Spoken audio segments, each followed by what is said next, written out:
Ajantra Pereira is an environmental scientist. Ajantra, you're joining us live from Colombo.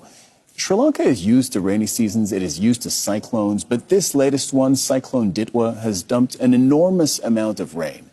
As an environmental scientist, what do you take away from that? Well, basically, I would say it was not so much the rain that mattered, but it was the preparedness. Because when the heavy rains were coming, people were not aware that this was actually going to happen. And so people were actually staying in their houses. They were going about day-to-day activities, and which meant that they could not protect themselves. And that was one of the main reasons why so many people died, because there were no evacuation centers prepared. And so people did not know where to go. They were staying in their houses, and there were landslides. So literally people died because of there was no pre-planning for the disaster. You say that people weren't aware.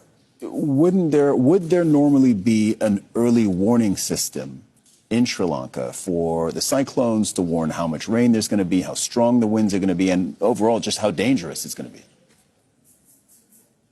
No, actually, when cyclone came, now I was in Fiji Islands during the cyclone Winston. You would get the message in the mobile phone as to how far the cyclone is and how near it is coming, so that you could be ready for it. But here in Sri Lanka, it did not happen. Because basically there was no warning, the word even cyclone was not even mentioned. They only said that there was going to be heavy rains. And so, and there was no indication as to where the evacuation centers were to be located, where the people should go. They should collect their foodstuff, all those things which are normally planned as a disaster management tool was not in use at all. And so people were surprised by the whole landfall.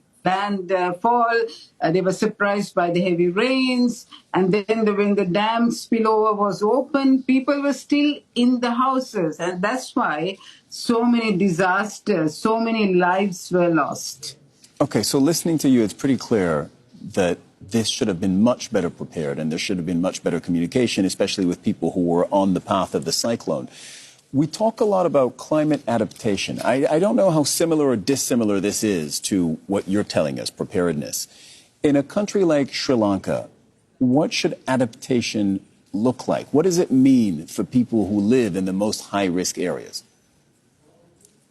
Well, basically, they should not be living in such areas, because this has been spoken about many a times, that people should be away from hilly areas, because people are actually getting land, they're clearing the plant cover which is on the slopes, and they're building houses. And they're also living very close to where the spillovers are. And so there has never been a restriction on those things. And there has never been a monitoring plan in order to see these people, in order to remove them. There's no legal mechanism on that. And that's why basically climate adaptation requires that we actually strengthen the legal system in order to get the people away from where they are vulnerable. But this was actually not done. So actually, I would say in Sri Lanka, the climate adaptability or preparedness is not actually happening well. And that's why, unfortunately, so many had to die because there is no legal mechanism. For example, even the environmental impact assessment is not considered as relevant in Sri Lanka. Ajantra Pereira, you're telling us that authorities should be not only ready, but actually beginning to force Sri Lankans out of the most vulnerable areas, near the riverbanks or away from hilly areas. Thank you very much for sharing your expertise with us today. Thank you.